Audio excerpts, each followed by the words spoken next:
रामकृष्ण गोविंद. आजच्या प्रवचनामध्ये मी स्कंध तिसरा अध्याय 30वा याचा अर्थ वाचून दाखवणार आहे. फार मार्मिक आहे आणि उद्बोधक आहे. तुम्हाला मी वाचा म्हणून सांगितलं तर तुम्ही म्हणणार मी सवडीनं वाचतो, आणि तसं होऊ नये म्हणून मी पूर्ण त्या अध्यायाचा अर्थ वाचून दाखवतो. विषय आहे देहासक्त पुरुषांच्या अधोगतीचे वर्णन.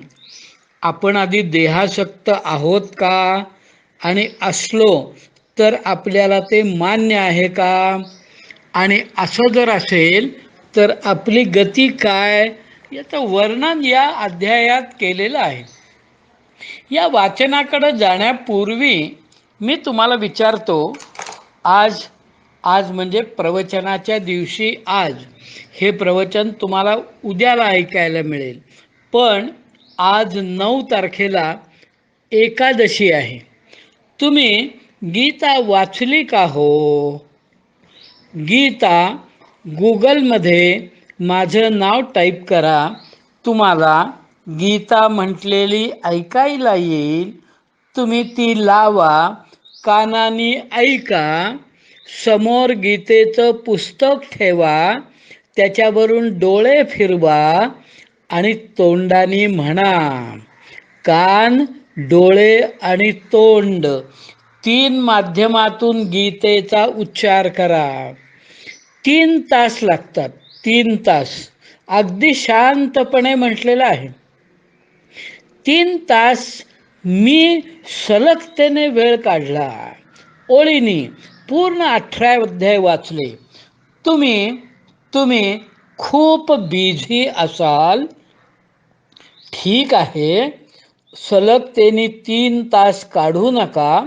सकाळी लवकर तास दीड तास, संध्याकाळी रात्री तास दीड तास, पण वाचा वाचा.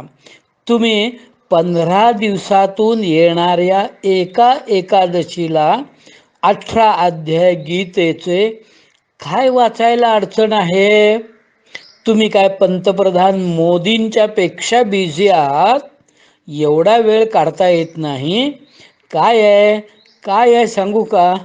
6वी 7वी 8वीच्या मुलाला रागावता येतं, पण माझ्यासारख्या 70 74 68 वर्षाच्या माणसाला कोणी रागवायचं? आणि तो रागावणं कोणी पॉझिटिव्ह घेतं का हा कोण रागवणार म्हणतं? पण ते रागावणं सात्विक आहे आणि कल्याणाचं आहे. त्यामुळं मी सांगतो, इतका दिवस चांगला गेला माझा पुढचा. मी 8:30ला वाचायला चालू केली, 11:30ला संपली गीता वाचून. त्याच्यानंतर 20-25 मिनटं विष्णू सहस्त्रनाम, ते सोडा. पण गीता वाचल्यानंतर इतका मी अंतर्मुख झालो की मला काही बोलायची इच्छाच राहिली नाही. मला मौनात राहावं असं वाटलं आणि भगवंतांचं चिंतनात राहावं. तुम्ही अनुभव घ्या. त्यामुळं हे प्रास्ताविक झालं, थोडक्यात आहे, पण त्याचा गंभीरतेने विचार करा आणि दर एकादशीला गीता वाचा. अशी वाचा, कानाने ऐका, डोळ्यांनी बघा श्लोक, आणि तोंडाने म्हणा. ठीक आहे. 3रा स्कंध 30वा अध्याय, श्लोकाचे अर्थ वाचतो. तुम्ही काढून ठेवला असेल, ज्यांच्याकडं पुस्तक आहेत त्यांनी. बाकीच्यांनी नीट कान एकत्र करून एकाग्रतेने ऐका. 2ऱ्या श्लोकाचा अर्थ. 2रा श्लोक अर्थ आहे, जीव सुखाच्या अभिलाषेने ज्या ज्या वस्तू मोठ्या कष्टाने मिळवतो त्या भगवान काल नष्ट करतो, त्यामुळे त्याला अत्यंत दुःख होते. सुखासाठी प्रयत्न केला तरी त्यातून निष्पत्ती होते दुःखाची. अहो अहो, तुम्ही ऐकलंय का? पराधीन आहे जगती, काय मानवाचा का काय ते ग. माडगुळकरांचं गीत रामायणातलं गाणं. त्याच्यात काय म्हटलंय, काय म्हटलंय? डोळे उघडत नाहीत माझे, मला काहीही विचार मी करत नाही, इतका मी संसारात गढून गेलेलो आहे.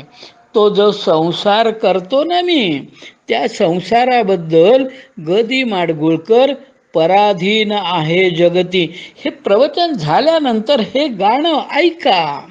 तिथं म्हटलेलं आहे, अंत उन्नतीचा पतने होई जगात, दिसे भासते ते सारे असे नाशवंत.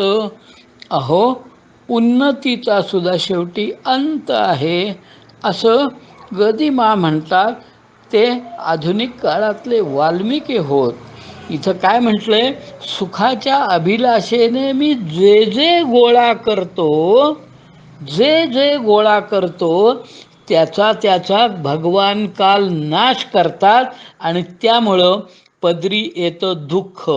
याचे कारण हेच आहे की हा मंदमती जीव मोहामुळे आपले नाशवान शरीर व त्याच्याशी संबंधित घर, शेत, धन इत्यादी नित्य आहे असे मानतो. आहे का हो नित्य? नित्य आहे का हो? एका क्षणात होत्याचं नव्हतं होतं. घर काय, शेत काय, काय सांगा मला. तिथं नॉर्थला भूकंप येतात, वादळं होतात, पूर येतात, एका क्षणात होत्याचं नव्हतं होतं. तुम्ही मी सुखात आहोत असं आपल्याला वाटतं, पण हा सिद्धांत काही चुकीचा नाही आहे. काय म्हटलेलं आहे? संबंधित घर, शेत, धन इत्यादी नित्य आहे, कायम टिकणारं आहे असं मी मानतो. अहो, 30च वर्षापूर्वी घर बांधलं, आज त्याला डागडुजी करण्याची वेळ आलेली आहे, नाश पावतं.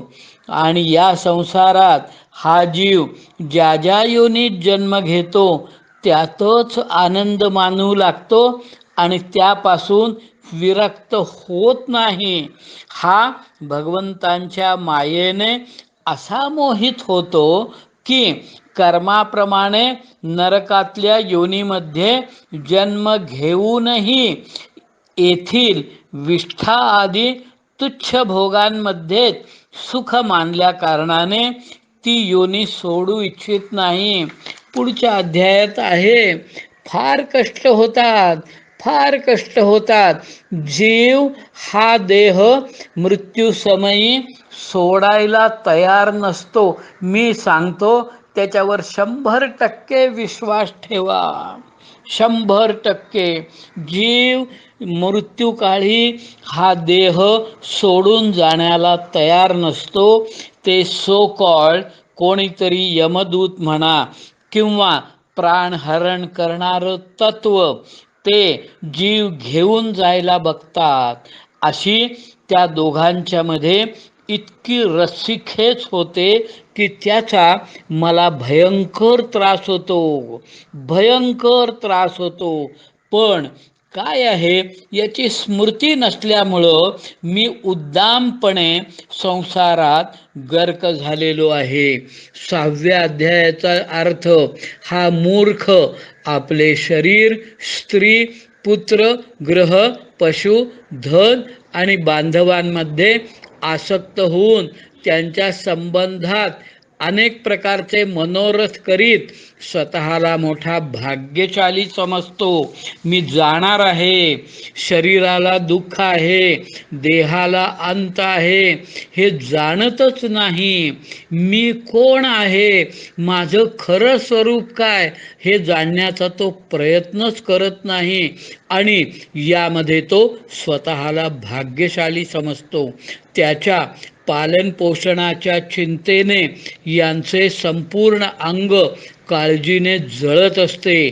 तरी दुर्वासनांमुळे हृदय दूषित झाल्या कारणाने हा मूर्ख नेहमी यांच्यासाठी निरनिराळी पापे करीत असतो. कुलटा स्त्रियांनीही एकांतात दाखवलेल्या कपटपूर्ण प्रेमामुळे आणि मुलांशी गोड गोड गोष्टी बोलण्यात मन आणि इंद्रिये गुंतल्याने गृहस्थ घरातील दुःखप्रधान तुच्छ कर्मामध्ये लिप्त होऊन जातो. त्यावेळी सावध होऊन जर त्याला एखाद्या दुःखाचा प्रतिकार करण्यात यश आले तर तो त्यालाच सुख समजतो. दुःख दूर होण्यालाच तो सुख समजतो. काय करायचं याला सांगा, काय करायचं? तुमची भागवतावर श्रद्धा आहे की नाही मला माहीत नाही, पण माझं भागवत हे परमश्रद्धेय स्थान आहे. यातील प्रत्येक शब्दावर माझा विश्वास आहे. 9वा 10वा श्लोक, इथून तिथून भयानक हिंसावृत्तीने धनाचा संचय करून अशा लोकांचे पोषण करतो की ज्यांचे पोषण करण्यामुळे हा नरकात जातो. स्वतः तर त्यांच्या खाण्यापिण्यातून उरलेले अन्न खाऊनच राहतो. वारंवार प्रयत्न करूनही जेव्हा याची उपजीविका चालत नाही तेव्हा हा लोभाने अधीर होऊन दुसऱ्याच्या धनाची इच्छा करू लागतो. जेव्हा दुर्दैवाने याचे कोणतेही प्रयत्न सफल होत नाहीत आणि मंदबुद्धी निर्धन होऊन कुटुंबाचे भरण पोषण करण्यास असमर्थ होतो, तेव्हा अत्यंत दीन आणि चिंतातूर होऊन दीर्घ सुस्कारे सोडू लागतो. हा आपले पालन पोषण करण्यास असमर्थ आहे असे पाहून ते त्याचे आप्त स्त्री पुत्रादी यांचा पहिल्यासारखा आदर करीत नाहीत. जसे कंजूष शेतकरी म्हाताऱ्या बैलाची उपेक्षा करतात. मुलं परदेशात जाऊन कसं वागतात, महिना 2-2, 3-3 महिने आईवडिलांशी न बोलणारी मुलं आहेत.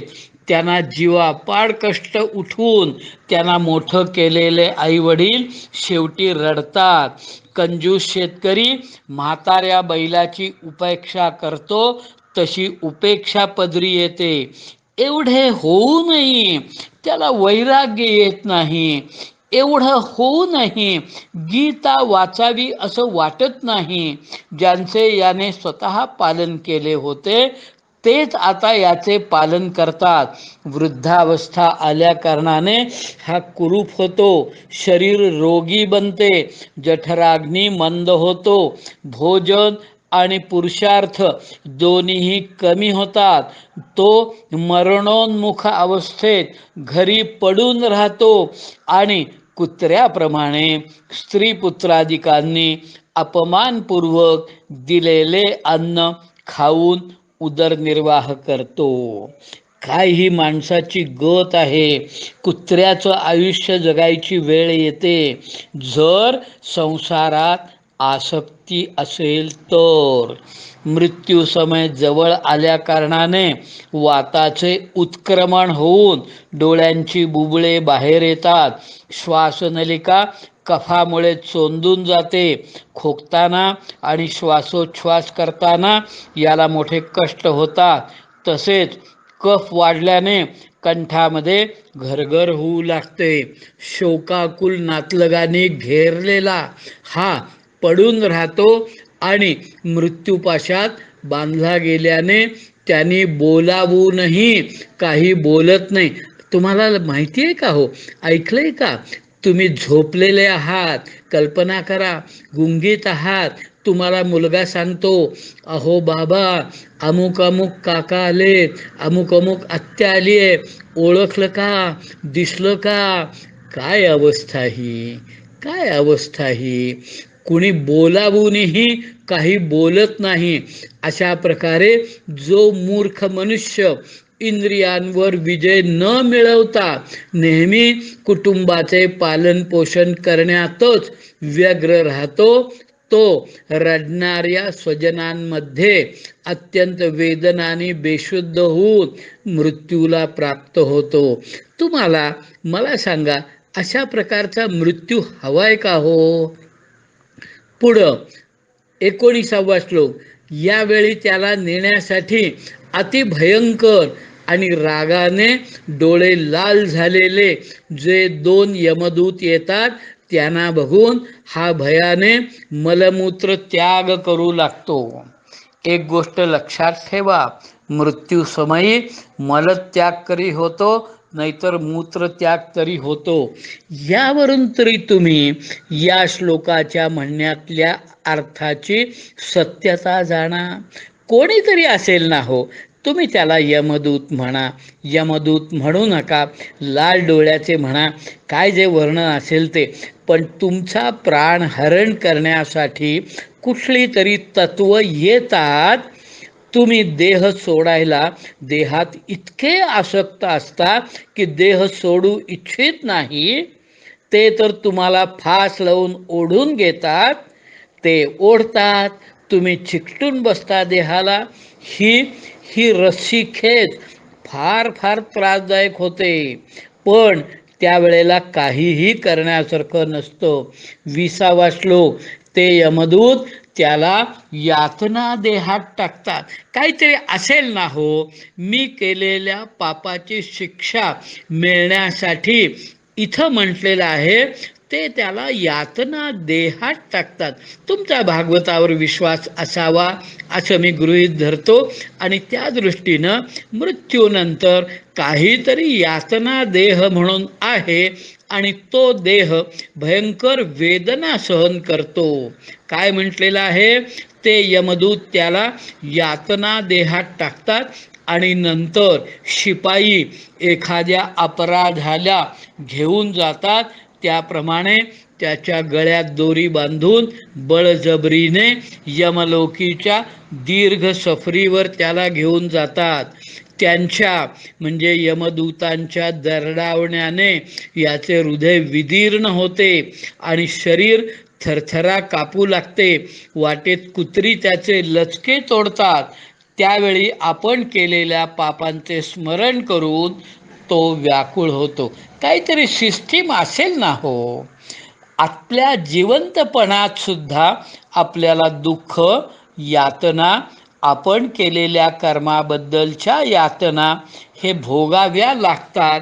काही कर्मांच्या यातना इथे भोगायला लागतात. काही मानसिक जी माझी कृत्य आहेत पापाची, त्याची शिक्षा भोगायसाठी काहीतरी सिस्टीम असेल की नाही सांगा तुम्ही. का तुम्ही मानसिकरित्या कल्पना करा. हां, अतिरेकाचं बोलतोय मी, अतिरेकाचं बोलतोय. तुम्ही मानसिकरित्या एखाद्या स्त्रीवरती, मुलीवरती अत्याचार केलात, मानसिक, तुम्हाला इथं कुठलंही कोर्ट नाही की जिथे तुम्हाला शिक्षा मिळेल, पण या अपराधाला शिक्षा नसेल. हां, कुठंही काही सिस्टीम नसेल असं तुम्हाला वाटतं. काहीतरी आहे, काहीतरी आहे, आणि आपण केलेल्या पापाचे स्मरण करून तो व्याकुळ होतो. 21वा श्लोक. तहान भुकेने तो व्याकुळ होतो. तसेच घाम, आगीचा वणवा व गरम वाऱ्याची झळ यामुळे तो तप्त होऊन जातो. पाणी नाही, विश्रांती नाही, अशा स्थितीत तो तापलेल्या वाळूच्या मार्गातून जात असता एक एक पाऊलही पुढे टाकण्याची त्याला शक्ती नसते. यमदूत त्याच्या पाठीवर चापकाचे फटकारे मारतात, तेव्हा मोठ्या कष्टाने तो चालू लागतो. माझ्यावर विश्वास ठेवू नका, पण भागवतावर विश्वास ठेवा. हे सगळं आपल्याला इथं केलेल्या कर्माच्या फळस्वरूप भोगायला लागतो. तो ठिकठिकाणी 23वा श्लोक. तो ठिकठिकाणी जमिनीवर पडतो, त्याला मूर्छा येते, तरतरी आल्यावर तो पुन्हा उठतो. अशा प्रकारे अतिशय दुःखमय अंधाऱ्या मार्गाने यमदूत त्याला यमपुरीला घेऊन जातात. यमलोकाकडे जाणारा मार्ग 99,000 योजने इतका आहे. इतका लांबचा प्रवास 5-6 घटकात चालत जाऊन तो नरकातील अनेक प्रकारच्या यातना भोगतो. पुढं म्हटलेलं आहे, नरक इथेच आहे किंवा तो कुठेतरी आहे. श्रद्धा ठेवा, पुढचा श्लोक येईल त्यावेळेला अर्थ वाचतो. पण काय म्हटलेलं आहे 25व्या श्लोकात, तेथे त्याच्या शरीराला धगधगत्या आगीत टाकून जाळले जाते. कधी स्वतः तर कधी दुसऱ्याने त्याचे तुकडे तुकडे करून त्याचेच मांस त्याला खाऊ घातले जाते. 5,000 वर्षापूर्वी लिहिलेलं आहे, व्यासाने लिहिलेलं आहे. काहीतरी लॉजिक असणार, काहीतरी असणार. मी विश्वासच ठेवायचा नाही म्हटलं तर ठीक आहे, आनंदात राहा. पण ज्या वेळेला हे भोगायची वेळ येईल त्यावेळेला पश्चात्तापाशिवाय साधन नाही. आता 26वा श्लोक, यमपुरीतील कुत्री अगर गिधाडे यांच्याकडून जिवंतपणीच त्याची आतडी बाहेर खेचली जातात. साप, विंचू, डास अशा चावणाऱ्या किंवा डंख मारणाऱ्या जीवांकडून त्याला पीडित केले जाते. 27वा श्लोक, शरीर कापून त्याचे तुकडे तुकडे केले जातात. त्याला हत्तीकडून तुडविले जाते, पर्वत शिखरावरून खाली ढकलले जाते किंवा पाणी आणि खड्ड्यात टाकून त्याला बुजवून टाकले जाते. मला सांगा, हे वर्णन कदाचित तुम्हाला पटणारं नसेल, पण कधीतरी तुम्ही स्वप्नात, कधीतरी तुमच्या नसेल पण दुसऱ्याच्या स्वप्नात पूर आलाय, पुराच्या पाण्यात नाकातोंडात पाणी जाऊन बुडून मरायची वेळ येते की नाही, स्वप्नात आणि ते दुःख तुम्ही भोगता. शारीरिक स्तरावरती ते भोगणं व्यक्त होतं. तुम्ही उठता त्यावेळेला घामेघूम होता. मला सांगा, हे स्वप्न खरं का खोटं?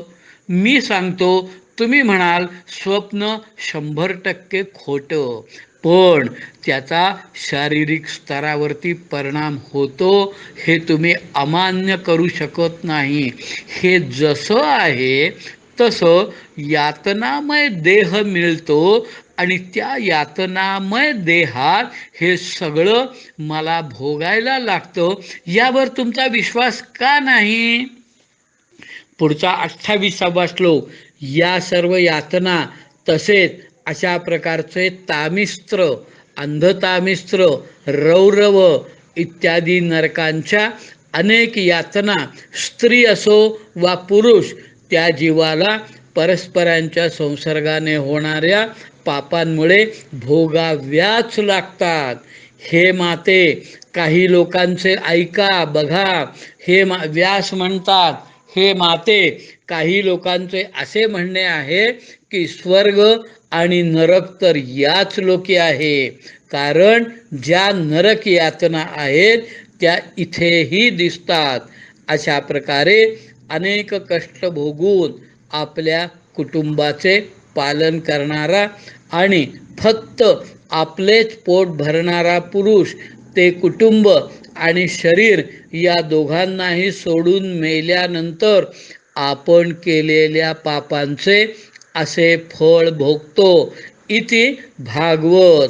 आपले शरीर येथेच सोडून देऊन प्राण्यांचा द्वेष केल्याने एकत्रित केलेली पापरूपी शिदोरी बरोबर घेऊन तो एकटाच नरकात जातो. मनुष्य आपल्या कुटुंबाचे पोषण करण्यासाठी जे जे पाप करतो त्याचे दैवाने दिलेले अनिष्ट फळ तो नरकात जाऊन भोगतो, यातना देहामार्फत भोगतो. त्यावेळी तो इतका व्याकुळ होतो की जणू त्याचे सर्वस्व लुटले गेले आहे. विश्वास ठेवा, सगळ्या या गोष्टी तुमच्या पापाचं परिमार्जन करण्यासाठी तुम्हाला भोगायला लागतात. यातना देहामार्फत जो मनुष्य 33वा श्लोक, जो मनुष्य फक्त पापकर्मे करूनच आपल्या कुटुंबाचे पालनपोषण करण्यात व्यस्त राहतो, तो नरकातील सर्वात कष्टप्रद स्थान असलेला अंधतामिस्त्र नरकात जातो. मनुष्य जन्म मिळवूनही, मनुष्य जन्म मिळण्यापूर्वी जितक्या यातना भोगाव्या लागतात, तसेच डुक्कर, कुत्रा इत्यादी योनीमध्ये जितके कष्ट आहेत ते सर्व क्रमाक्रमाने भोगून शुद्ध झाल्यानंतर पुन्हा मनुष्य योनीमध्ये जन्म होतो. हा जो मनुष्य जन्मामध्ये परत जन्म येतो ना मनुष्य देहात अनेक जन्मानंतर, त्या जन्मात माझं एकच कर्तव्य की जे काही भोगायचं शिल्लक राहिलेलं आहे ते भोगून संपवायचं, नंबर 1. आणि नंबर 2, त्या भोगण्याच्या वेळेला दुसरं फलित संचय, कर्मसंचय दुसरं नवीन काही करायचं नाही आणि मृत्यूसमयी कर्मफलाचा बॅलन्स शून्य करून मरायचं आणि मोक्षाप्रत पोचायचं. हे माझं या जन्माचं अंतिम कर्तव्य.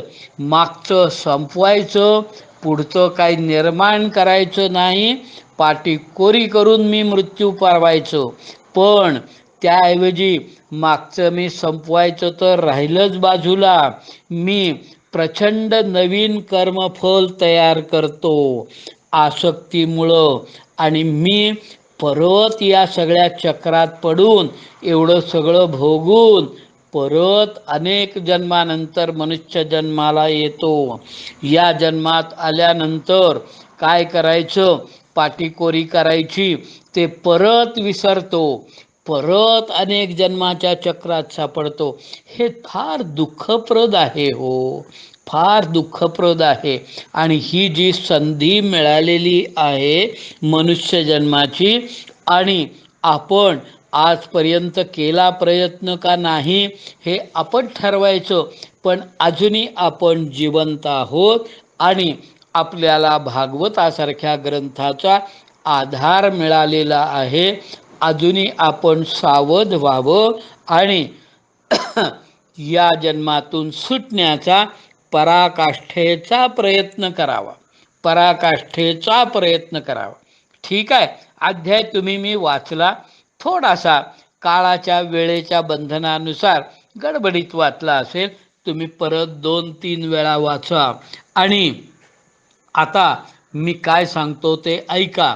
भागवत स्कंध 3 अध्याय 31 पुढचा.